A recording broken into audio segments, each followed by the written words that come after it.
Oui, bonjour, Carole Dariotor, je suis la nouvelle présidente du comité des fêtes de Saint-Perdon. Voilà, je m'interroge par rapport au fait de garder cette salle uniquement pour les activités sportives et de construire une salle de 200 à 300 places. À Saint-Perdon, nous avons une institution qui s'appelle les lotos. Ça fédère plusieurs associations. Les lotos, je ne sais pas si vous connaissez, parce que je ne vous y vois pas, c'est 15 lotos par saison, de décembre à fin mars. On a plus de 300 personnes, donc quand on aura une salle de 200 à 300 personnes, où va-t-on les mettre? Alors que les lotos de Saint-Perdon, c'est une véritable institution et c'est une manne financière pour les associations.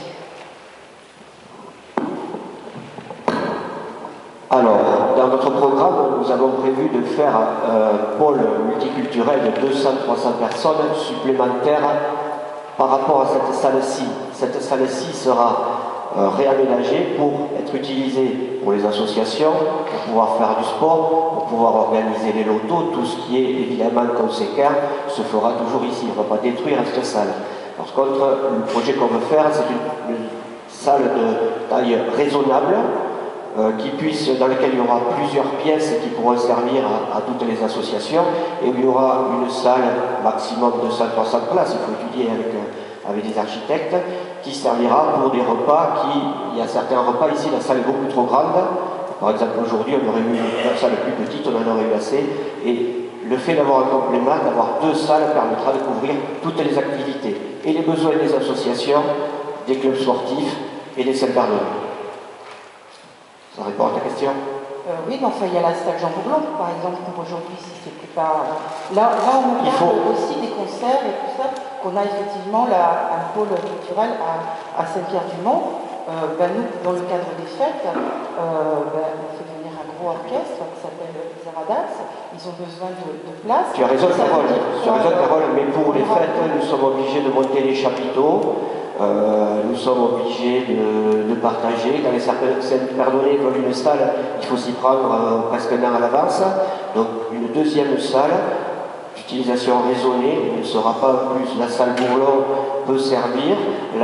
Ici, s'il y a une salle qui est équipée, il y en aura deux, ça sera un complément. Voilà, moi je ne suis pas contre une deuxième salle, mais moi il m'avait été dit par téléphone que ici ça serait réservé. Et si tu lis bien le papier que nous avons distribué, c'est marqué que ça servira pour les associations, ça sera réaménagé pour les associations et pour les clubs et pour le sport. Ça sera pour les deux, pour l'école. Il faudra penser, il y a beaucoup de choses à penser, il faudra penser peut-être à développer l'école, on va avoir de nouveaux lotissements, on va avoir des gens qui vont arriver, l'école est d'une taille limitée, il va falloir l'agrandir, il va falloir penser, je vais le laisser, ce ne sera pas mon domaine, mais il va falloir penser à développer aussi le centre loisir qui est en saturation. Donc il faut repenser toutes les salles, tout le bourg pour répondre aux besoins actuels et aux besoins futurs.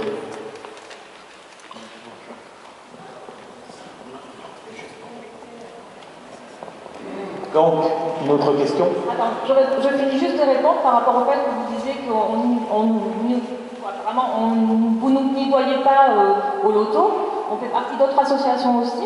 Notamment, moi je fais de la Zumba à Saint-Perdon, ma fille fait du tennis à Saint-Perdon, donc il n'y a pas que le loto, il n'y a pas que des choses là, donc il y a plein de choses qu'on fait sur Saint-Perdon et c'est pas parce qu'on ne va pas au loto. J'ai déjà fait des belotes par exemple, il n'y a pas que le loto à Saint-Perdon. Juste pour répondre à votre question sur le fait qu'on alors juste le tennis fait partie de l'association qui oui, voilà, donc on en qui vient au loto, hein, voilà. Donc, voilà.